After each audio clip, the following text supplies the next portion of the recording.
Ntugize ibi. Habaye. Habaye. Habaye? Ibyo twavuye n'ibyo baye none habaye. Uyu mujye twavuye n'ibyo baye habaye iki? Twavuganye iki? Twavuganye iki nyine? Twavuganye iminota 5 kuryamana ntibyahetse. Niko kuryamana habaye kino. Kuryamana habaye. Kesi nimwe gutegera rero. Habaye iki rero? Ntabyo wabonye? Wowe twavuganye yuko ari kuryama iminota 5. None twajyana. Niko kuryamana cyo twakoze. None bashaka dukora iki? Wambwiye kuryama gusa hari ikindi bashaka dukore tutakoze. None umuntu akuze. Je nakoze ibyo twambwiye. Umviriza basi. Wewe umuntu akuze. Ariko kuri mutari mu mbere ngo aye. Tusibigene kutegeza kimwe cyabaye. Wewe ntukuje mu mutwe neza. Ucumu wampaye 50 turyamane gusa. Hari ikindi wambari? Nta kintu nakimwe nshobora gukora utambwiye kare. Wari kubimbwira hama tukabikora kare. Mugero utabimbwiye reka kunyongoza. Reka kunyongoza zako. Reka kunyongoza zako. Wewe twakoze ibyo wambwiye. Ntiwashase tujyame iminota 5. Mfirisa kwanza. Reka nigire. Mfirisa kwanza. Reka nigire. Nibikino. Ngeka cyaba. Nigiriye washaka ngirigiriye. Urukirwa ngo nabigirwe. Reka je nigire. Reka nigire. Wewe twabonye iminota 5. Basi wambye kuryamana na basi uri murutu mwe basi. Umunota umwe wi. Ngo ntumwe pano umurutu umwe wo kuryama bye bisanzwe. Ushaka iki? Ico kintu ushaka utavuga ni iki? Ntiwavuze kuryamana ndazi. Reka kumura. Amahera yawe ibiki twavuga niki? Ibyo twavuga ni amahoro. Namahoro reka kwabiri mu mwana. Nakuvuga ko ibintu bitanu byose akabizi uko tugiye kujyana uko tubira ngo twashaka ibyo twaryamanye washaka dukora biki?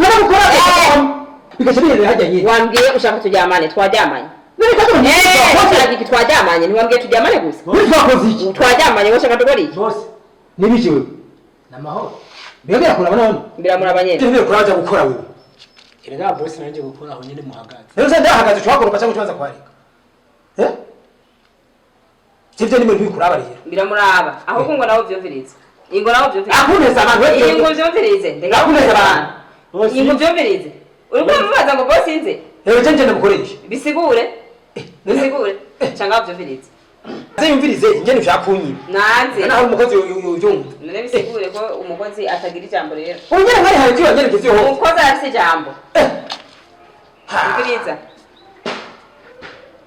Uyu namba ari boss wawe namba ari kintu kisi nkene kumenya cyari kuri wewe. Twavuganye ko tuje kuryamana iminota 5. Kandi iminota 5 yahetse twanaryamanye. Nkana gukora ko ukamba. None wankora ko twavuganye gukora nako. Wambwiye turyame iminota 5. Yaheze. Oya. Oyiki. Nonega boss. Nini mwari mwavuganye kuryamana? Ariko mwajyanye. Twajyanye. Oya, umviriza. Twajyanye. Zereze ni kumunjaniranye. Urumva nyene twajyanye. Ariko rero nawe tubyumva ko hari umva na kimwe n'icyo cyabaye ngaho. None washaka turyame, twajyame. Nene boss ni mwajyamye ugitanda. Twajyame kuko sigara bamubwira umugora. Boss. Ni mwavuganye kuryama. Umusazi abivuganye. Urumva twajyanye. Ukaba urumva nawe ucuvyumva nyene. Umva nyene urukuntu nyene twajyamanye mugabo nyene bitabaye. Ntiwumva se? Kandi umva bakashaka namukora kakara. Urumva rero nyene ntivyabaye. Ntabwira ngo twavanye kuryamana kandi nanjye ndiko navuze urumva nanzi ko cyanyene amenye ivyo ari byo. Yumvise boss nakwe isuko babisaba. Abicenza nyine bari kumubwira nyine ibyaje gukora none wamubwiye kuryama. Avuga mwize. Uje cyane cyo bitagira indero. Nawe rero mwana mwiza nakujanye ureba kundasaro namonda gahombye ngene kahishe ekatangi ndokuntu kicaye ukuntu ndaraba ko ni yahuri haje usubona muje naje ki reka ndahombye swari kumubwira uje ukazi gatsindu wenda nta muntu urimo wabwira ndemeshe nawe kumubwira mwene ivyo Sene ko nakiri urubanza muko mwavuganye tukafatira sugafata ndagafatira ku ngufu basi tukafasha turi babiri Shanda hombye nta kundi mugabo yewe bakaya 50 byanjesha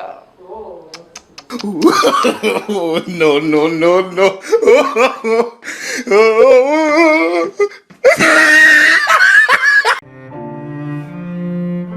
Uri kurategura mariage cyangwa urundi rubanza ugeze igihe cyo guhiga abafata amasanamu ni byiza kuko vyongera agaciro kurusha niba ugeze igihe cyo guhiga abakameramani itonde udahura n'abarupigapiga bakakononera urubanza. Aho ndakurangiye bafata amasanamu ku rwego ruhanitse ni muri Sky Media. Bakaruhariwe mu gufata amasanamu bakabigira umwuga, bafise uburambe mu gufata amasanamu y'imanza z'ubukwe, inama, anniversaire n'ibindi birori, clipe za video, amadocumentaire ndetse no gukora publicité. Barafotora ifoto za karangamuntu, bagakora invitation za mariage, amabaje, carte de visite n'ibindi bijanye na design. Abaririmbyi babakorera amashusho y'indirimbo bijanye n'igihe ndetse bakanabafasha no kwamamaza ibihangano vyabo ku mbuga za Sky Media. Ico basumbije abandi nuko muri Sky Media bagukorera urubanza bivanye n'uburyo ufise. Amasanamu yawe bakayakubikira kuri internet maze ugasezerana n'ikibazo cyo kuyatakaza.